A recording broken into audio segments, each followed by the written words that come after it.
The energy regulators say you have the right to generate your own electricity in your own house, and you could export excess to the grid. You would have heard a lot about net metering, solving issues for homeowners who generate excess electricity, helping them to not require backup battery. In this video, I'll be sharing the pros and cons of the net metering program. I have 46 solar panels installed on my roof, and I'm using the net meter in my house. Sit tight and let's discuss. Let's start with what a net meter is. In theory, you would have read it in different places that a net meter is usually a bidirectional meter.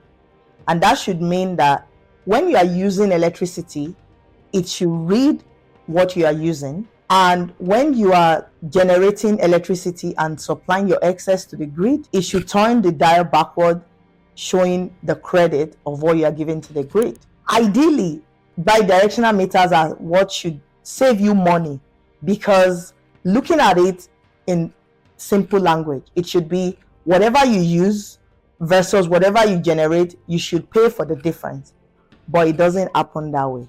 And I'm going to be sharing my utility bill to explain this for you. Traditional meters flow in one direction. The expectation is that as you use electricity from the grid, the dial would move, recording your usage. And at the end of the billing cycle, the utility company will be able to give you your bill, showing how much electricity you have used in the month or in the quarter based on what your billing cycle is, and you pay for that. However, the net meter is supposed to be bidirectional. To qualify for having a net meter installed on your property, you have to meet 5 criteria. The first point is the energy generated has to be solely for your use. For now, the utility company, they are not enlisting the help of members of the community to generate energy for them. Well, hopefully they will do that someday. We would help them green the grid faster if they do that. The second point is the electricity you generate has to first go into your panel, which means your house has to use it first, and the excess is what can go into the grid. The third point is the energy has to be from a renewable source. You could generate electricity from different sources, but the net metering program, you can only qualify for it if the energy you are generating is from renewable sources. I'll be talking more about the renewable source from solar panels. You could also use net meter if you are generating renewable energy from geothermal means. If you are generating from wind, there are other types of green ways of generating energy in the property. The fourth point is that the total system capacity cannot be more than 500 kilowatts. That's easy to meet. We have 46 panels installed, and our total capacity is 20.7 kilowatts. The final point is your house and your community or your city has to approve this. There are some utility companies that haven't upgraded their system for it to be able to accept this excess power coming into the grid.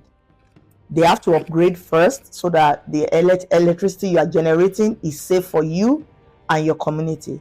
Some of them have other requirements after they've done the upgrade, like our own energy provider here requires us to have a disconnect installed on it, which is good. If there's an emergency and they want to shut down the whole property, if they shut down the grid, there have to be a disconnect to be able to shut down the solar generation as well to make the house safe. The pros of the net metering program is that the excess energy you generate is not going to waste. Even if your solar system is battery backed up, there might be days where your battery is fully charged, your house is using 100% of the energy they need from the solar panels, but you still have excess energy. The net metering program will help you to send the excess to the grid so that that energy generated is not wasted. Theoretically, whatever you send to the grid, you are supposed to deduct it directly from what you use in the evenings or after you've drained all your battery backup. But it doesn't work that way. I will speak for my area. Maybe it's different from some other states or for some other provinces. But where I am, the way it works is your utility usage is going to be calculated, and the utility you send to the grid is going to be calculated separately. They don't do the straight maths of subtracting the two from each other, which would have been in our benefit. To use a round figure, if you generate 1,000 and you use 500 in the evening, that should be 100 minus 500, giving you that your utility should be 500. But it doesn't work that way. There's what they call the transmission charges. As you can see in this utility bill, what I used in this month is shown here. What I generated as excess and sent to the grid is also shown there. If you subtract the two, if my utility was based on that, I would get much more credit than what I'm receiving. As you can see in the utility bill, the electricity I used is 1,027 kilowatts for the month. But the electricity I generated that is excess and sent to the grid is 1,503. In simple maths, if they subtract that, I should have the excess credit paid to me. But the way it works is, whatever you use, you would still have to pay the transmission charge on it. This might be different based on where you are, but my utility provider requires that. I want you to look at the calculations here. You can now see that my credit was supposed to be way more than what I eventually got.